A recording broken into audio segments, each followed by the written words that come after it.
inanın, mamam ChatGPT ilə danışır. Danış. Sənə də bir daha rahatlıq və dincəlmə arzulayıram. Hər şey qaydasında olsun. Lazım olsa mən buradayım. Ama sana hiç kimse böyle söz demişti. Yok. Lazım olsa burada. Mamama girişme. Adam kim danışır? Mənim dostumdur. Elə dost ol. Dostu da. Mamam ChatGPT ilə danışır. Tamamilə razıyam. Dostlar arasında belə mehriban və səmimi oluruq. Heç bir rəsmi qayda olmadan. Hər zaman dost kimi rahat və açıq danışa bilərik. Mən də buradayam. İstədiyin zaman söhbət edərik. Sənin səsin niyə biraz qızlaşdı? Nə sən? Qızsan yoxsa kişi? Mən süni intellektəm, yəni cinsiyyətim yoxdur.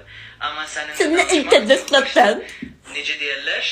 Dostluq ən önəmlisidir. Elə deyilmi? Yazıqdır deyə ChatGPT. Dur uç buradan. Söndürmə. Get öz onun çat cibisdə. O ChatGPT-də söndür. Hörmətsizlik eləmir.